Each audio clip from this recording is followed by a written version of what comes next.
Yo, what is good? What is going on? And welcome back to another video. So today it's what 333 days of no fap and semen retention, man. Holding in my seed. I ain't been fapping. Life has been good. Uh, so yeah. Sorry, I'm just like playing with my hair. But yeah, man. So today, again, good day, good vibes, good energy. Like you have to really like that shit helps, yo. Like, and I pretty much talk about this on almost every single day. Like, I'm telling you, if you feel like you're struggling and just down and out and you can't keep a streak or whatever, yo, focus on your energies, yo. Staying positive, putting out good energy because you get whatever you put back. So what? No, you get back whatever you put out. Yeah, that no, I'm tired. So yeah, but either way, the universe responds to your frequencies, to your energy. So if you're kind of beating yourself up, then life will receive that. The universe will receive it and send you situations that'll continue to beat you the fuck up. And I know it sounds like, what? All I have to do is change my thoughts. Well, yeah. You have to change your thoughts, change your perspective, which will in return change your habits. That's what all this is about, changing your habits. You have to change the habit of what? Fapping. You have to stop fapping. I know it's easier said than done because fapping in its own little way becomes a part of your identity. It becomes a part of your routine.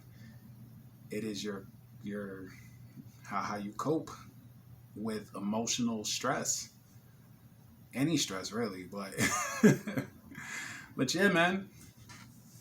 You gotta stop. You gotta focus on being positive, which will in return you'll build better habits around that. 100%. And like I said, in the way people will respond to you, the way they will look at you, the way they will respect you. Because you are stepping into a life to where you are becoming a man of integrity, but also a man of authenticity, which is very rare. You know, like when you begin to love yourself and love the new habits you're building and, you know, staying true to who you are, you also get better at speaking to, you know, moments where you get to honor yourself. You know, you're not putting your own, I don't want to say issues, but essentially you step out of putting yourself aside for the sake of trying to make other people happy. You no longer put yourself aside. You know, and because trust me, when that happens, people notice that shit. And of course, they're not going to say it directly to your face, but they're like, damn, this guy doesn't even respect himself. Shit. And then what ends up happening? They're allowed to do whatever they want. Because as long as they have you convinced that they like you, then that's all you really care about, which is why you stop worrying about people liking you and are more concerned with you living every moment authentically as yourself, so that even in moments where there's a decision to be made and you're not honoring yourself because of it, you switch that gear to honor yourself and you speak to moments of disrespect or whatever it is, you know, because we don't care how others feel. Trust me, you will earn a lot of respect. A lot. Like a lot. You know, I mean, and it's a good thing. And it's not like I go out here like, no, yeah. Like people gonna respect me. For me personally at this point, I don't give a fuck if they do or don't. It's just if they don't, and then so if someone chooses not to respect me, but more importantly, if they choose to be disrespectful, I address it right then and there. That's it. I call it out and I shut it down. That's it. End of story. I don't care if they receive it well. I don't care if they try to act like they don't know what I said. Because that's and that's a big thing. Like trust me, when you're dealing with someone who's used to disrespecting you, and you call them out, and they try to act like they don't know what you're saying, or they try to act like the behavior you just called them out on didn't actually happen, that's when you have to just, hey, yo, cut the shit. You know exactly what the fuck you did. You know exactly what you did in that moment. And you know you were being an asshole about it. So just stop acting like you don't know what I'm talking about and just fix it. Leave it at that. Trust me, more than likely you're gonna get a, I don't know the fuck you think you're talking. Trust me, you're not gonna get a open response, right? You're not gonna get a positive response. Let me put it that way. You know, you might still be told, oh, you're just whatever. You might still get some backlash on it, but don't make this a tennis match. You know, like there's no reason to keep going back and forth trying to get point. Nah. You called out what happened. They acted as if they were unaware. You made sure to call it out.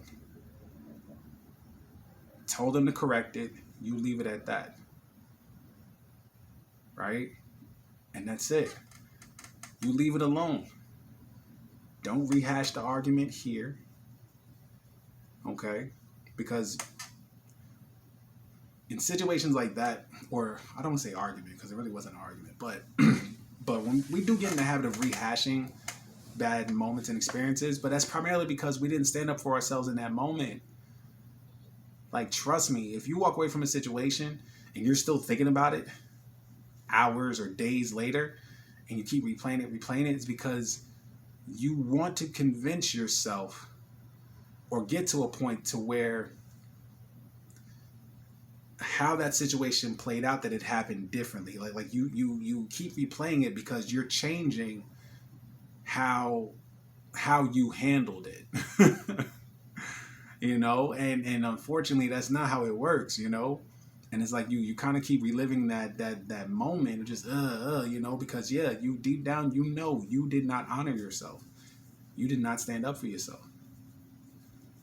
You did not say what needed to be said because you were more worried about walking away from that situation with that person liking who you are, or at least liking the version of you that you're putting out there.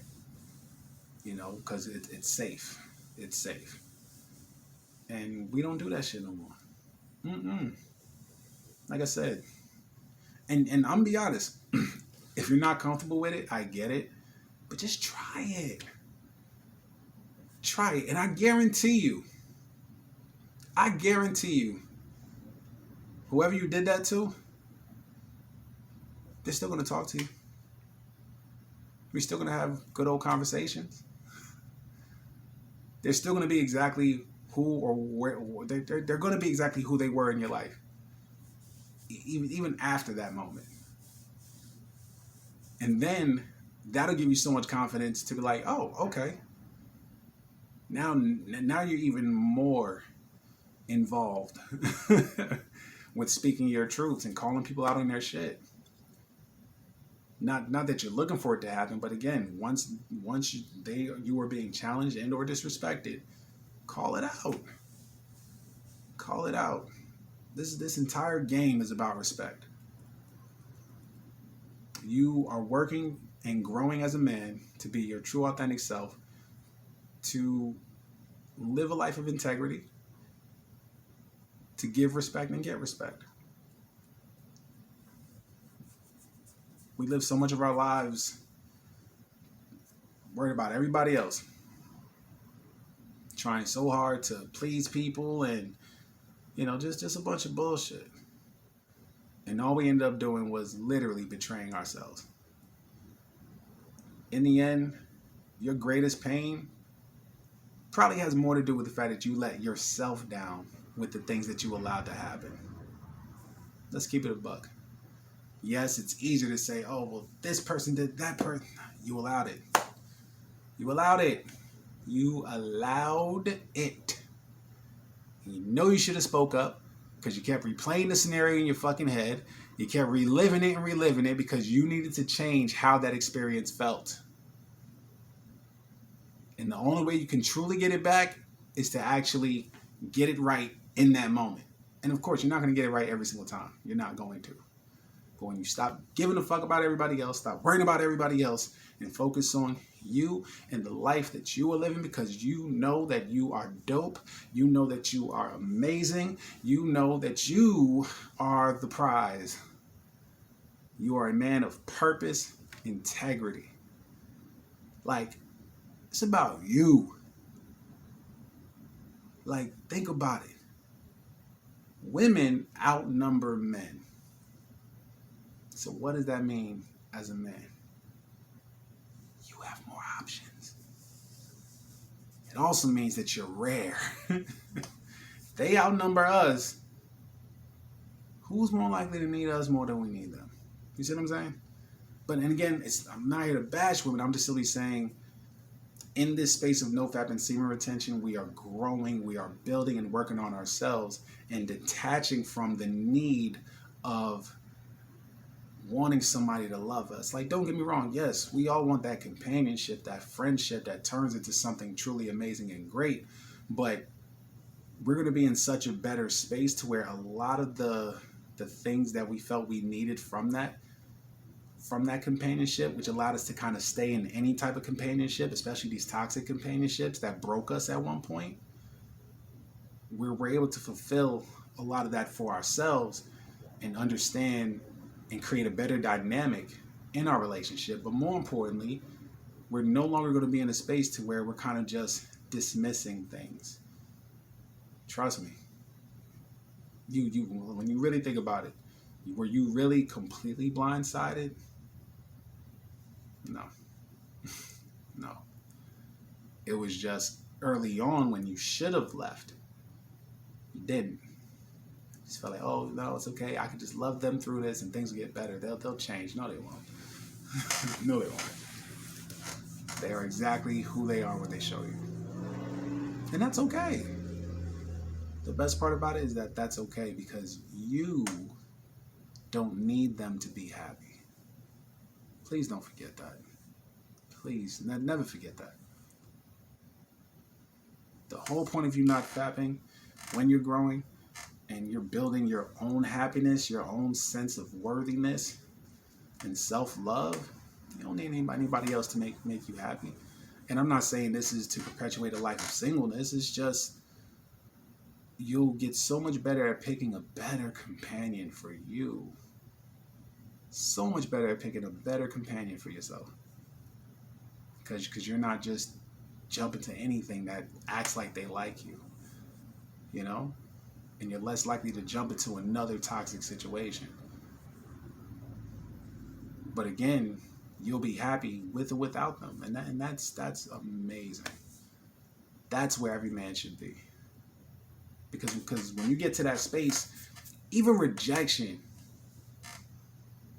what is rejection? You see what I'm saying? Like, yo, like even if you try to holler at a chick, she's like, oh no, I'm good. All right, bet. Shit, you got it. And just leave it at that. Ain't no hard feelings, no nothing. We ain't mad, you ain't snapping, oh you bitch. We ain't getting into none of that. No, for what? Like, you know how disgusting that is? You try to holler at a chick, she's like, nah, I'm good, I'm sorry, blah, blah, blah. She just says, nah, we straight. And you just go all off the deep end because in that moment, yeah, your worthiness is attached to her accepting your advances. It's not on her. You're not any less of a man just because she rejected you, just because you find her sexually attractive. It just means, all right, cool, yo, she don't want to take it to that level, cool. They outnumber us. There's so many of them to choose from. Like, why are we tripping over this one? You see what I'm saying? Like, we trust me, you'll never be attractive to everybody. You'll never be the right one for everybody, and that's fine. But shit, if you ain't out there doing what you got to do, like shit, you'll never find them. I mean, they ain't just gonna magically fall in your lap. I mean, yeah, I get it. You know, we want the right person to come to us, but as the man, we are the hunters. We pursue. All right, but again, it's all about self-love, self-happiness, finding that beautiful place to where a lot of your codependent things, you know, the codependent emotions and feelings of being loved by somebody, you do that for yourself, and then you can see things clearer with people and their shitty behaviors. You feel me? But yeah, man, that's all I got. Word. It's just 10 o'clock today, so that's what's up. So yeah, man. Tomorrow, I'm trying to think, what's tomorrow? Tomorrow's my daughter's book fair. It was funny, me and her mother, we both kind of laughed because we were talking about, like, we just put a bunch of money in her book fair e-wallet, and we were kind of laughing. I told her, I said, yeah, I'm kind of reliving my childhood, you know, through this kid. She was like, yeah, me too, because she was like, yeah, the book fair, like, I always loved going. I was like, yeah, but I can never get shit. She was like, me either. Oh my God. Yeah, we both cracked up laughing. And I was like, yeah, I said, you know, I used to just look at all the books and shit, and you know, I only had like just enough for like, you know, a couple pencils, you know, a little eraser or a bookmark or something. She was like, oh my God, me too. Yeah, we both was in there dying laughing, and we're just like, yeah, yo. And of course, you know, we get back to the class, all the kids like, look, I got the latest Goosebumps, and I'm like, whatever, like, like fuck you, yo. But yeah, but either way, so yeah, my baby's excited, and then I sent the link to my sister, her grandmother, so everybody put in money. I think she got like $50 or $60 for the book fair, so she could pretty much get whatever she wants because she loves to read. So she's definitely a way better student than I ever was. I hated school. I mean, well, not that I hated it. I was just bored. I was extremely bored with school. But all right. So yeah, I'm gonna leave it at that. As always, guys, we show gratitude to the universe and to God because we are grateful for the life that we have so we can manifest the life that we want and deserve, all right? So as always, guys, I love y'all. I appreciate y'all, and we'll definitely do it again tomorrow for sure. All right? Peace.